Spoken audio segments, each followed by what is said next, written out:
너희 모든 나라들아 여호와를 찬양하며 너희 모든 백성들아 그를 찬송할지어다. 이스라엘아 들으라. 우리 하나님 여호와는 오직 유일한 여호와이시니 너는 마음을 다하고 힘을 다하고 뜻을 다하여 내 하나님 여호와를 사랑하라.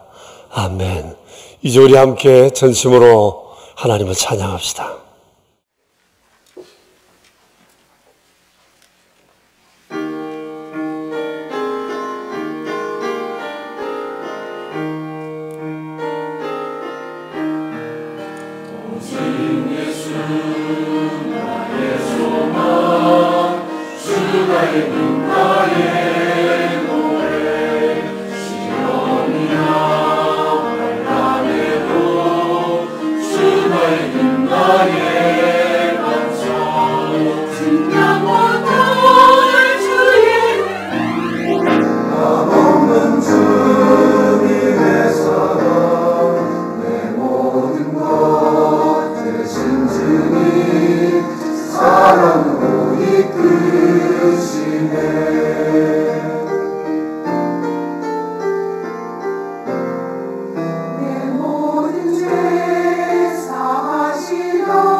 이제 우리 하나님 말씀 함께 보겠습니다. 요한복음 20장입니다. 1절부터 10절에 있는 말씀입니다. 어떻게 요한복음 읽으시니까 또 마태, 마가, 누가복음하고는 또 분위기가 좀 다른 걸 느끼셨나요?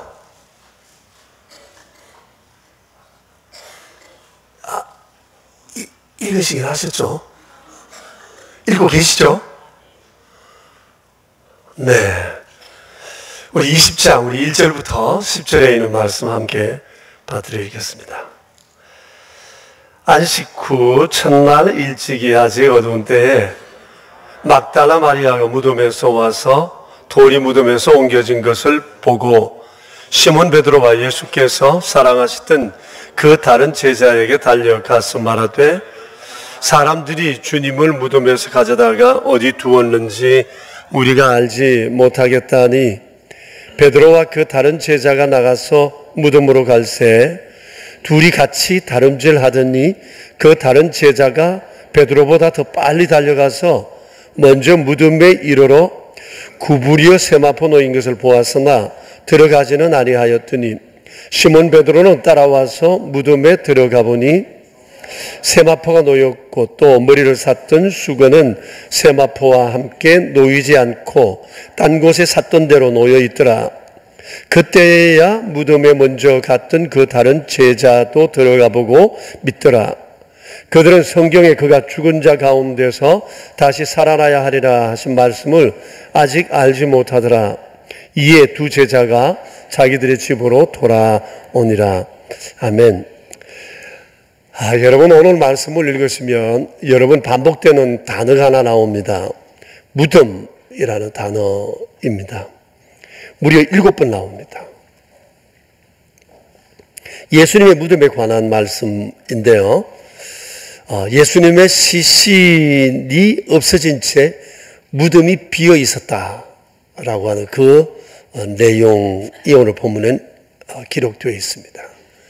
이 빈 무덤 사건, 예수님의 빈 무덤 사건, 이것은 신앙과 역사와 인생사에 큰 분수령이 되었습니다. 그래서 오늘은 이 무덤과 빈 무덤에 관해 우리가 함께 주의 말씀을 묵상하려고 합니다. 먼저 무덤에 대해서 생각해 보려고 하는데, 이 무덤은 인간의 한계를 정말 정갈하게 보여주는 곳이다 라고 말할 수가 있습니다. 아담 이후 모든 사람은 다 죽게 되어 있습니다. 물론 사람에 따라서 어떤 사람은 빨리 죽고 싶다는 생각을 가지기도 하지만 대부분의 많은 사람들은 죽음을 피하고 싶어 합니다. 대부분의 사람들은 내 삶을 빨리 끝내고 싶어 하지는 않습니다. 사랑하는 가족들과 헤어지고 싶지 않고 또 내 하던 일을 다 이대로 두고 떠나고 싶은 마음도 그리 없습니다. 여러분, 오죽했으면 백년 인생이라는 노래가 나왔었겠습니까? 아직은 못 간다고 전해라. 이 노래가 전국적으로 얼마나 유행이 됐어요. 더 살고 싶고 더 머물고 싶고 죽고 싶지 않다, 그 얘기 아닙니까? 예로부터 인간의 가장 큰 소망이 불로장수였습니다. 진시황의 불로초, 애굽 바로 왕의 피라밋, 그리고 혁신의 상징인 이 실리콘밸리의 이 최종 목표가 뭔지 아세요? 죽음을 극복하는 기술을 개발하는 거예요. 이 사람들에게 공통점이 하나 있는데, 이들은 죽음을 운명으로 보지 않고 질병으로 본다는 거예요. 죽음은 질병이라는 거예요. 다른 병처럼. 그래서 병들이 과학이 발전되면서 이게 점점 치료가 발견되고 정복이 되는 것처럼 죽음도 반드시 정복되리라고 보고 있습니다. 그래서 여러 죽음이라는 질병을 치료하는 이 방법, 치료 기술을 지금 개발하고 있습니다. 아마 한번 좀 들어보셨을 것입니다.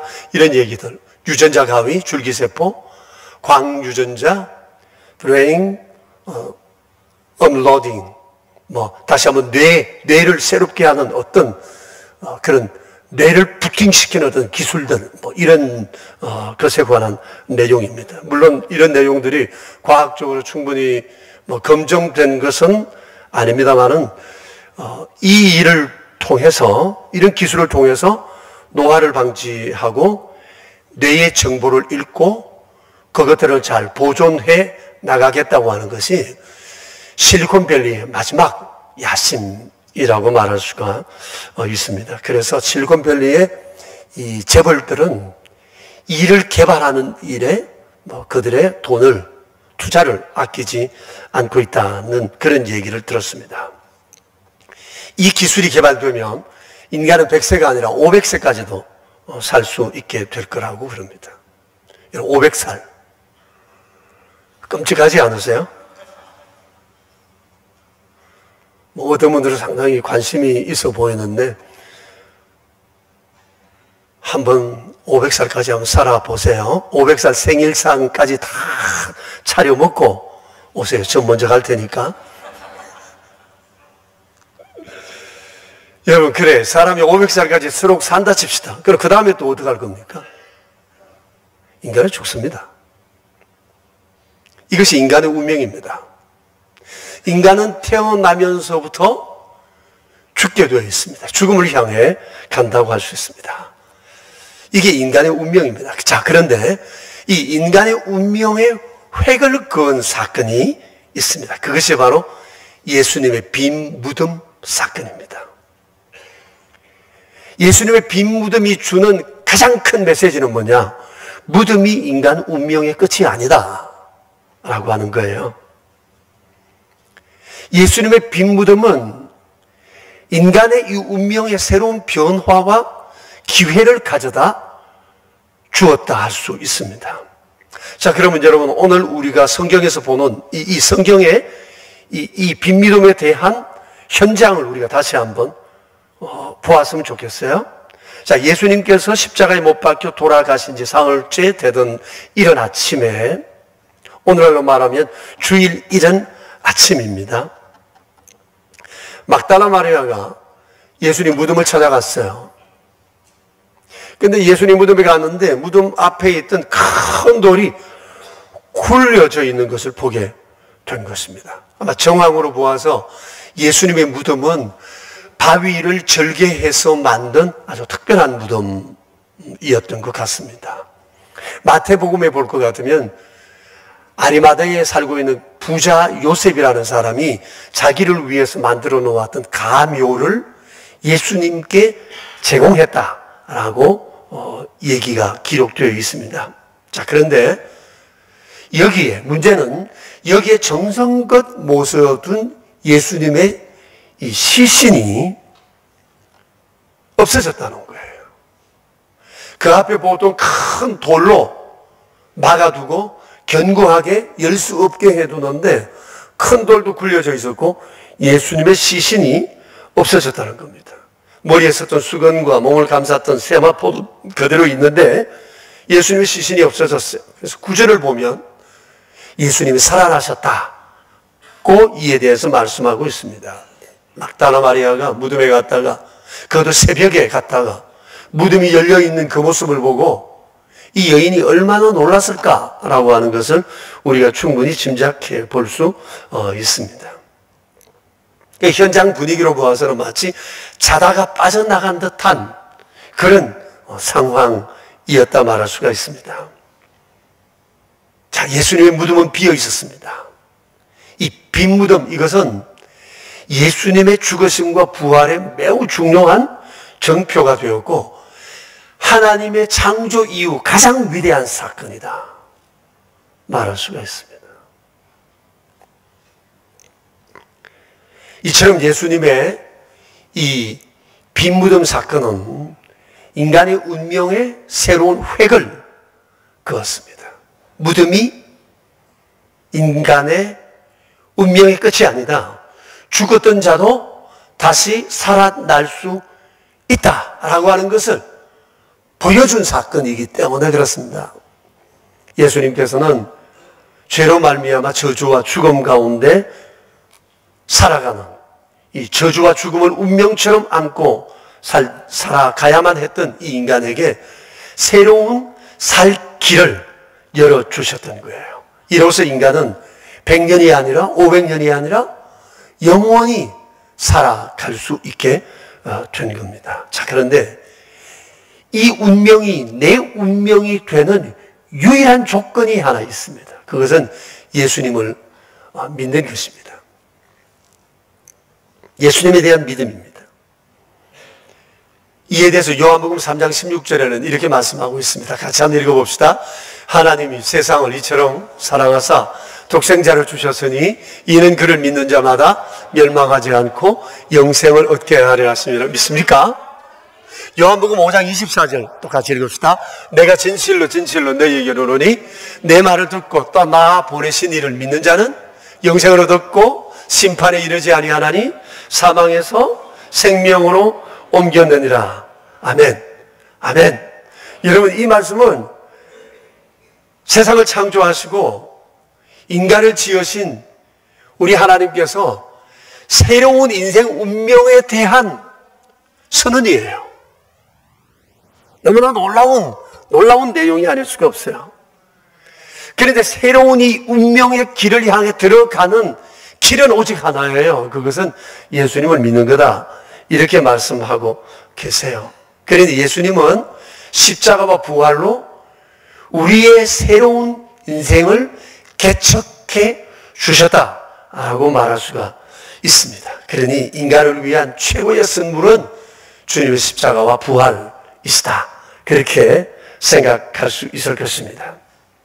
어떤 사람들은 이 하나님의 선물을 받아 소망 중에 사는 사람이 있는가 하면, 어떤 사람들은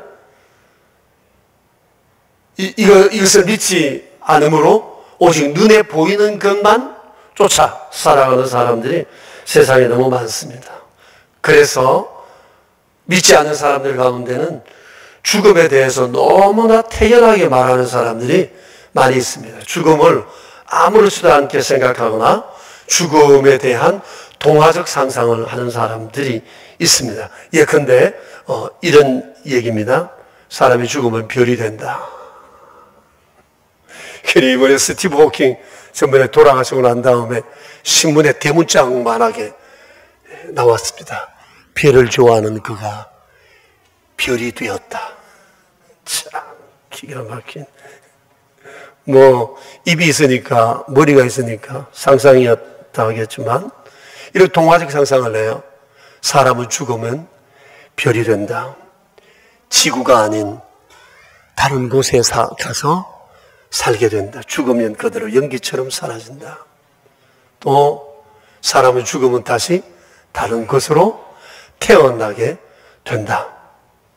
전 이런 사람들을 볼 때마다 이 사람들이 미련하는 건지 무지하는 건지 정말 센 건지 분간이 잘 안 돼요. 여러분, 아무리 부인한다고 해도 진리를 손으로 가릴 수 없고 인간의 논리로 가릴 수는 없어요. 분명한 것은 주님을 모르는 사람에게 죽음은 절망일 뿐이에요. 모든 인간은 죄로 말미암아 죽게 되고 그 이후에는 심판이 있을 뿐입니다.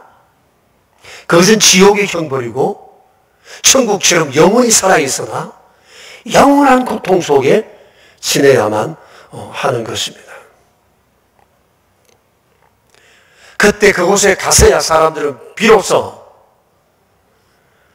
세상에 살 때 자신의 무지했음과 세상의 수많은 사람들의 잘못된 이성적 논리에 속아 살아온 자신에 대해서 땅을 치며 통곡하게 될 것입니다.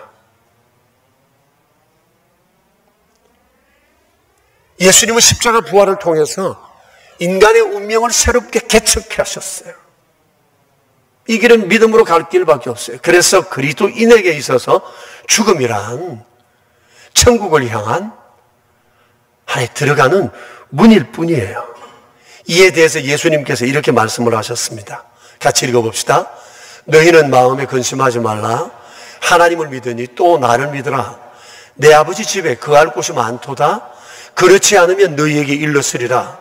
내가 너희를 위하여 거처를 예비하러 가노니 가서 너희를 위하여 거처를 예비하면 내가 다시 와서 너희를 내게로 영접하여 나 있는 곳에 너희도 있게 하리라. 자, 보십시오. 이게 그리스도인의 죽음 이후의 모습이에요. 새로운 거처로 들어가는 거예요. 운명을 개척해 놓으신 주님이 마련하신 새로운 거처로 들어가고 주님과 영원히 함께하는 그곳이 우리의 죽음 이후의 삶이에요. 그러니 그리스도인은 죽음에 대해서 두려워할 필요가 하나도 없어요. 아쉬워할 이유도 없어요. 이것이 죽음에 대한 믿지 않는 자와 믿는 자의 아주 극명한 차이라고 말할 수가 있어요. 우리 교회에서 장례식을 이제 주관할 경우에 교회는 큰 조합을 보내지 않고 작은 조합 바구니 2개를 이렇게 상가에 보내드립니다. 그리고 거기에 띠에 이런 글을 씁니다. 한 곳에는 예수 생명, 한 곳에는 천국 소망이라는 요 단어를 써요. 슬퍼하지 말라는 거예요. 죽지 않았다. 예수님이 새로운 생명으로 살리셨다. 이 사람은 천국을 소망하다 가신 분이다. 그래서 저는 장례를 집례할 때 늘 천국으로 환송한다. 천국 환송식을 한다는 마음으로 장례를 집례하고 있습니다. 자, 여러분 분명히 아셔야 합니다. 예수님의 빈 무덤은 역사와 인생사와 그리고 신앙의 큰 분수령이 됐다라고 하는 거예요. 그리고 또 한 가지 중요한 것은 예수님의 이 빈 무덤 사건이 기독교를 태동하게 하는 기반이 됐습니다. 예수님께서 부활하셨다는 소식이 들려지게 되면서 흩어졌던 사람들이 다시 모였습니다. 그리고 예수님을 따랐다는 전력 때문에 사람들의 눈총이 무서워 숨었던 사람들이 다시 골방에서 나와 그리로 쏟아져 나오는 기회가 됐습니다. 그리고 그들은 이 기반 위에 교회를 세웠습니다. 날마다 마음을 같이하고 성전에 모여 모이기를 힘쓰고 집에서 떡을 떼고 기쁨과 순전한 마음으로 그들은 음식을 함께 나누고 하나님을 찬미했다. 이제 수모하지 않고 공개적으로 이런 일들을 하기 시작했어요. 그리고 때를 얻든지 못 얻든지 예수님은 십자가에 우리를 위해 죽으시고 다시 부활하셨다는 사실을 담대히 전하기 시작했습니다. 이렇게 함으로 인해서 많은 불이익을 당해야 했고 핍박과 죽음을 각오해야 했음에도 불구하고 그들은 아랑곳하지 않았습니다. 우리가 하나님 앞에서 너희 말 듣는 것이 옳은가, 하나님 말씀 듣는가 스스로 판단하라. 너희가 십자가에 못 박히신 그 예수님을 하나님께서는 그리스도와 주가 되게 하셨다. 매를 맞으면서도 끌려가면서도 그들은 담대하게 이 사실을 전했던 것입니다. 자, 보십시오. 주님의 이 빈 무덤 사건이 사람들을 일으켰어요. 세웠어요. 그리고 그들을 통해서 교회를 세웠던 겁니다. 그러니 예수님의 부활 사건을 경험한 사람들은 이전과는 전혀 다른 삶을 살게 되었다는 것입니다. 여러분, 어떻게 이럴 수 있었을까? 사실 인생의 끝자락에 서서 보면, 마지막에 서서 보면 지난 세월이 보이면서 어떻게 살아가야 할지, 무엇을 하며 살아가야 할지 인생의 눈에 확 들어옵니다. 사실 그렇잖아요. 나이가 들면서 깨닫는 것은, 남는 것은 인생의 후회밖에 없어요. 좀 더 잘 살아야 했는데, 바르게 살아야 했는데, 그렇게 살아야 했는데, 돈은 이렇게 써야 됐는데, 그 사람을 이렇게 대해야 했는데, 그 일은 그렇게 해야 됐는데, 왜 그랬을까에 대해서 많은 후회합니다. 당장에 살아갈 땐 모릅니다. 근데 인생의 끝자락에 서서 보면 과거가 보여요. 그래서 사람들마다 다시 한번 살 수 있다면 이렇게는 안 살 거라고 다짐을 하지만 이미 세월은 다 지나가고 말았습니다. 이걸 빨리 깨닫는 것이 지혜예요. 초대교회 성도들은 예수님의 부활을 알면서 부활을 경험하게 되면서 자기 인생의 새로운 완전한 전환을 이루게 된 것입니다. 아, 주님과 함께 영원히 사는구나, 이 생각을 하고 마지막에 서서 보니까 오늘은 어떻게 살아야 하는지, 무엇을 하며 살아야 하는지에 대한 인생의 로드맵이 딱 보인 겁니다. 그쪽에서 이 세상을 보니까 길이 보인다는 거예요. 여기에서만 이것만 보면 안 보이는데 그쪽에서 보니까 보이더라. 그래서 이렇게 살았다는 겁니다. 우리가 잘 아는 성 어거스틴이라는 분이 있잖아요. 여러분 잘 아실 거예요. 그분이 신국이라는 자신의 저서에서 그런 얘기를 했어요. 이 세상에서의 삶은 하나님 나라에서 영원히 살기 위한 준비 과정이다. 여러분, 이 내용 어떻게 생각하세요? 매우 중요한 지적이에요. 이 세상의 삶은 하나님 나라에서 영원히 살기 위한 준비 과정일 뿐이에요. 이 세상에서의 삶은 짧고 주와 함께 살 세상은 영원해요. 어떻게 살아야 하느냐? 영원히 살기 위한, 그날을 위한 준비 과정. 그게 이 세상이에요. 근데 여기서만 보면 안 보여요. 어떻게 살아야 될지. 근데 저기서 보면 어떻게 살아야 할지 세상이 보인다라고 하는 것입니다. 그래서 고린도 후서 5장 15절에서는 이에 대해서 이렇게 말씀하세요. 같이 한번 읽어보겠습니다.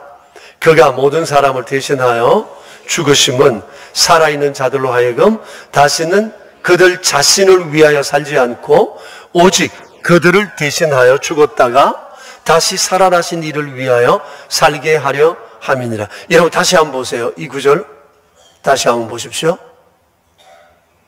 그가 모든 사람을 대신하여 죽으심은 살아있는 자들로 다시는 그들 자신을 위하여 살지 않고 오직 그들을 대신하여 죽었다가 다시 살아나신 이를 위하여 살게 하려 함이라.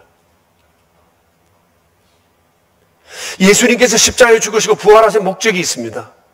우리의 인생의 목적을 바꾸시기 위해서예요. 다시는 자신을 위하여 살지 않고, 이 말은 뭡니까? 주님의 십자가 부활을 모르는 사람의 인생의 목표는 뭡니까? 자기 자신을 위해서 산다는 거야. 그러니까 십자가와 부활을 아는 사람들은 인생의 목적이 바뀌었어요. 오직 자신을 위하여 십자가에 죽었다가 다시 사신 그리스도를 위하여 산다. 그렇게 말씀을 하고 있습니다. 지난 2000년 동안 기독교가 이렇게 세워져 왔던 것은 이렇게 삶의 목적이 바뀐, 사생관이 바뀐 이런 사람들에 의해서 기독교는 견고하게 세워져 왔습니다. 세상의 사람들이 기독교가 어떻고 기독교는 축소되고 그래도 여러분 그렇지 않습니다. 세상이 기독교를 만드는 것이 아니에요. 하나님 손에 있고 우리가 믿음으로 굳건히 있었으면 하나님은 여전히 역사하세요. 2000년 역사 속에 기독교는 위축됐다, 늘어났다, 위축됐다, 늘어났다, 핍박이 있다, 별의별 일이 있었습니다. 한 과정일 뿐이에요. 기죽을 이유 하나 없고요. 중요한 것은 내가 무엇을 위해 살아가야 하나, 이 사실에 대해서 자신을 다시 한번 새롭게 하는 일이 중요하다고 하는 것입니다. 우리 찬송 가운데 143장 이런 찬송이 있어요. 웬 말인가 날 위하여 주 돌아가셨나 이 벌레 같은 날 위해 큰애 받으셨나. 이 찬송이 5절까지 되어 있는데 얼마나 감동이 되는지 모릅니다. 많은 그리스도인들이 이 찬송을 부르면서 눈물을 흘렸고 감격했고 잃었던 믿음을 다시 회복한 경우들이 굉장히 많습니다. 이 찬송을 지으신 분이 아이삭 와츠라고 하는 분이에요.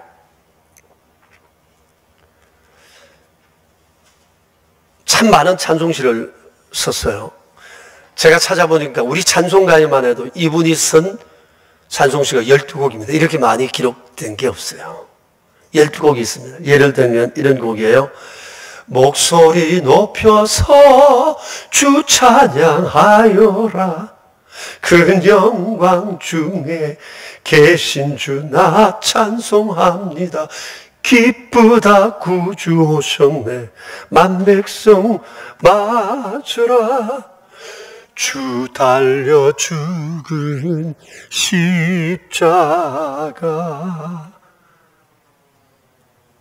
나는 예수 따라가는 십자가 용사라. 만왕의 왕 내 주께서 왜 고초당했나, 이런 노래들, 얼마나 주옥 같은 찬송들인지 몰라요. 가사마다 하나님의 은혜를 생각하고 감격하며 주님을 따르게 하는 이런 많은 노래를 만들었어요. 근데 이 아이작 와츠가 예수님을 만나기 전에 이 사람은 굉장히 자존감이 낮았던 사람이에요. 좀 전에 노래를 불렀던 것처럼 자기 자신을 정말 벌레만도 못한 사람이라고 생각하면서 살았다고 그래요. 전에 오는 얘기가 거든. 그는 굉장히 못생겼고 키도 너무 적어. 사람들이 그렇게 벌레라고 불렀다면 땅에 붙어 다닌다고. 그리고 자기는 아무런 거 잘할 수 있는 역량이 없다고 생각했어요.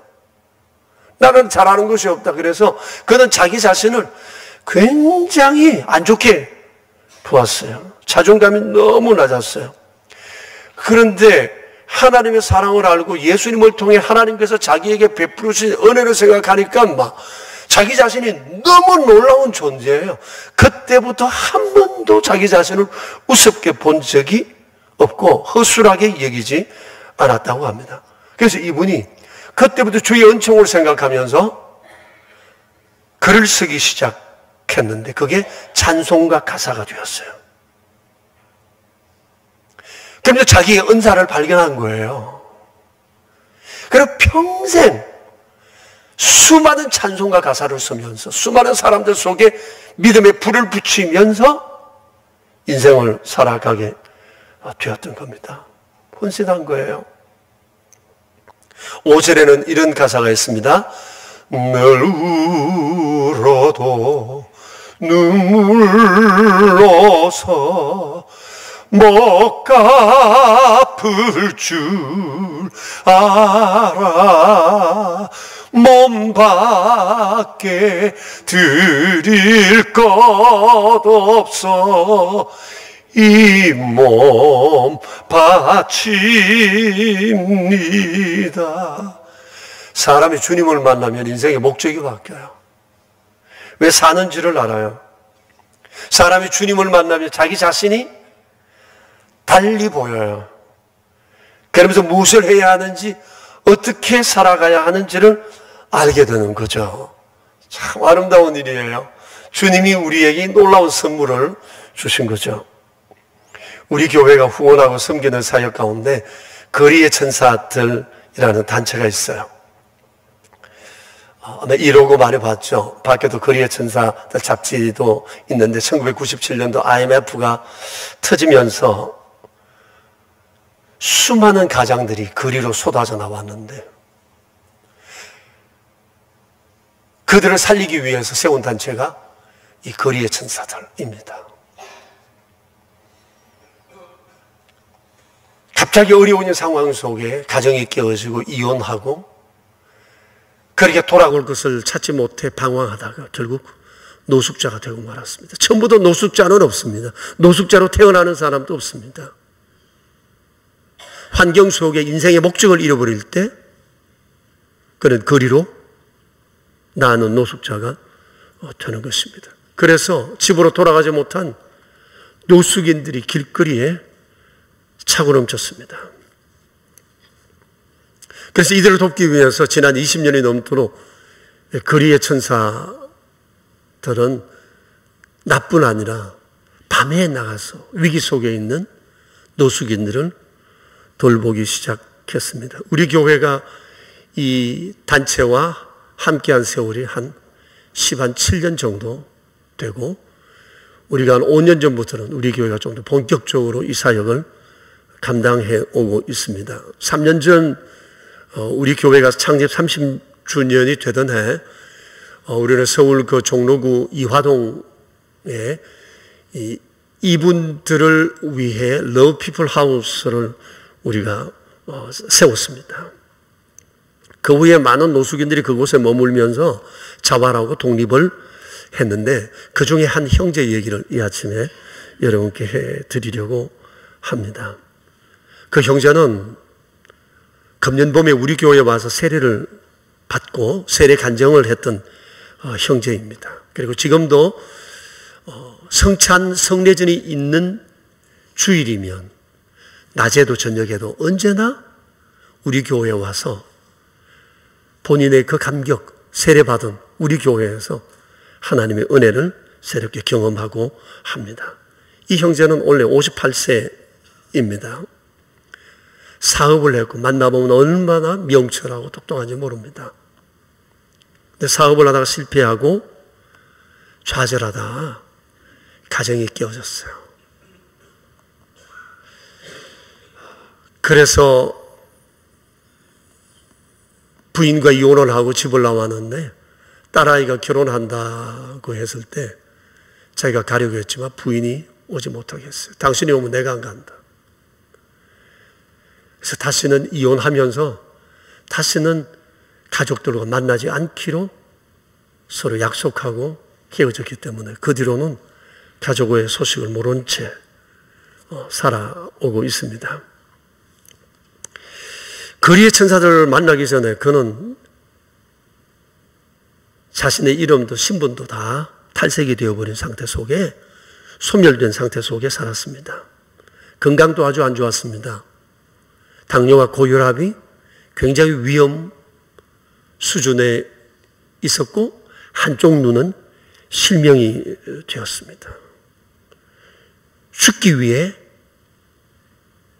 수없이 노력을 했고 하루에 소주를 10병씩 마시면서 자살을 여러 번 시도했습니다.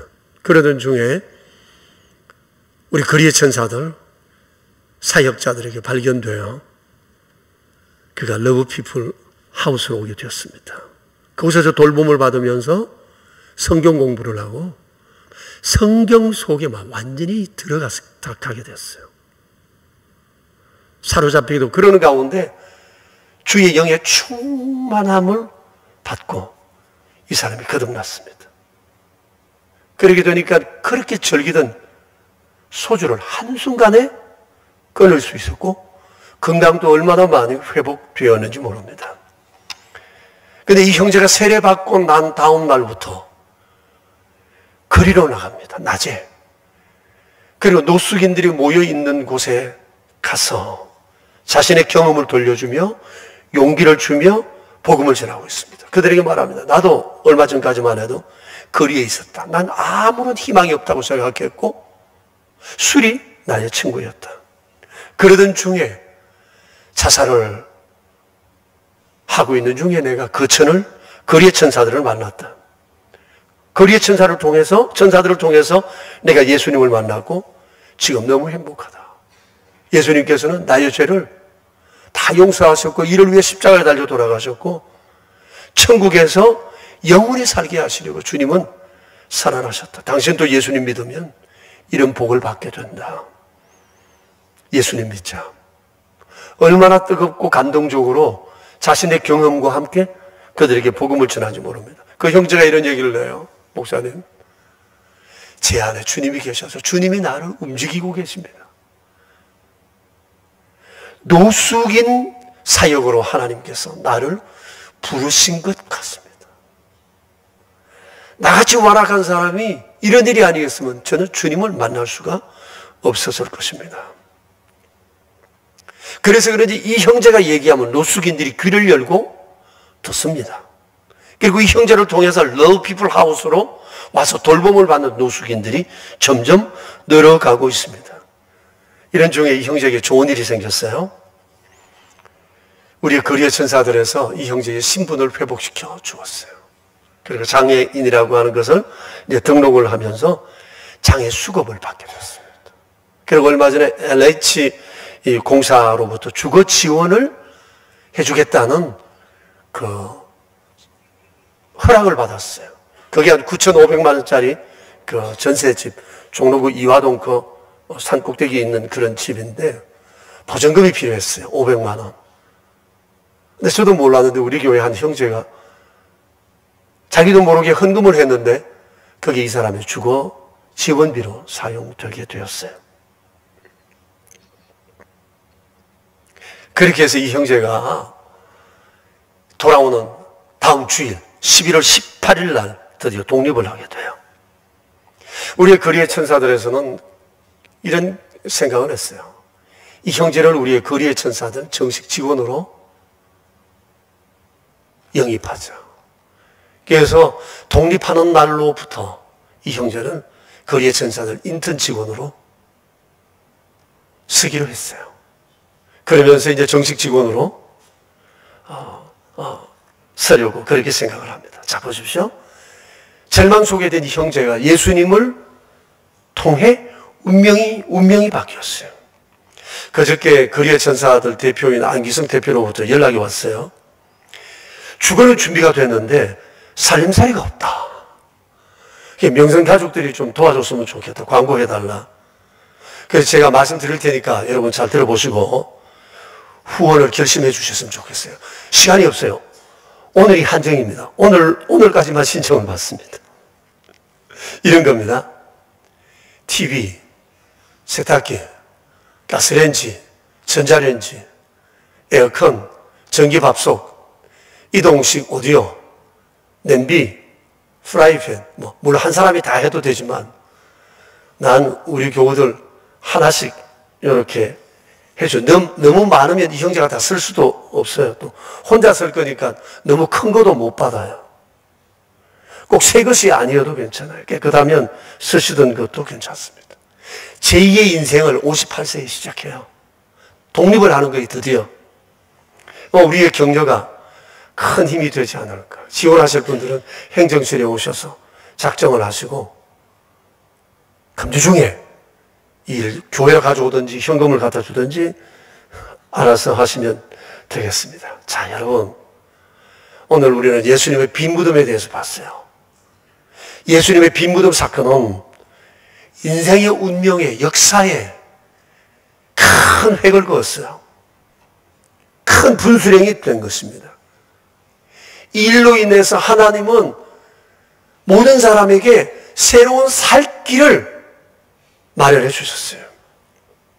그리고 이 소식을 세상에 알리시기 위해 교회를 세우시고 구체적으로 알리시기 위해 우리를 불러 그리스도인 되게 하셨어요. 그러니까 이 주의 은혜를 알면, 제대로 알면 가만 있을 수가 없는 것입니다. 그래서 고린도후서 5장 15절에서 그런 말씀을 했잖아요. 그가 모든 사람을 위하여 대신하여 죽으시면 살아있는 자들로 다시는 그들 자신을 위하여 살지 않고 오직 그들을 대신하여 죽었다가 다시 사신 이를 위하여 살게 하려 하심이라. 이것이 우리가 사역 박람회를 하는 이유입니다. 여러분, 그리스도인은 그리스도로 말미암아 운명이 달라진 사람입니다. 그렇기 때문에 이전과는 다르게 살아야 합니다. My way가 아니라 His way 해야 합니다. 우리와 함께 이 길을 걸어가게 되기를 축복합니다. 우리와 함께 2분 동안만 기도하겠습니다. 새롭게 사실을 한번 결심해 주시기를 바랍니다. 어떻게 살아가야 할까? 그가 모든 사람을 대신하여 죽으시면 살아있는 자들로 다시는 그들 자신을 위하여 살지 않고 오직 그들을 대신하여 죽었다가 다시 살아나신 이를 위하여 살게 합니다. 그쪽에서 오늘을 봐야 내가 어떻게 살아야 할지, 내 돈을 어떻게 써야 할지, 내 시간을 어떻게 써야 할지, 내 몸을 어떻게 써야 할지가 보입니다. 오늘 이 자리에서 나를 보면 안 보입니다. 그 자리에서 봐야 됩니다. 마지막 죽음, 저편에서 오늘을 보면 길이 보입니다. 우리 주님 앞에 이 시간 함께 기도하겠습니다.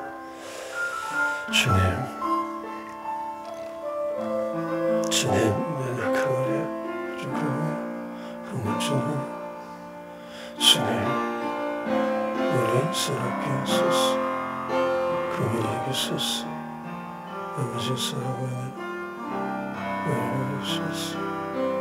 주님, 감사합니다. 도와주십시오. 주님,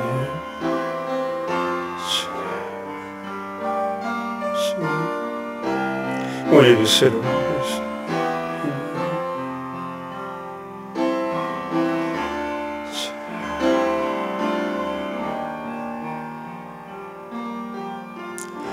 자비로우신 아버지, 예수님을 십자가에 못 박으시고 부활하신 이유는 다시는 우리 자신을 위해 살지 않고 우리의 새로운 인생 운명을 개척하신 주를 위해 살기 위하심이라고 말씀을 하셨습니다. 그런데 수없이 이 얘기를 들으면서도 우리는, 우리의 몸은, 우리의 돈은, 우리의 시간은 움직이지를 않습니다. 오직 나를 위하여 돈 쓰고 시간 쓰고 활동하고 꿈을 꿉니다.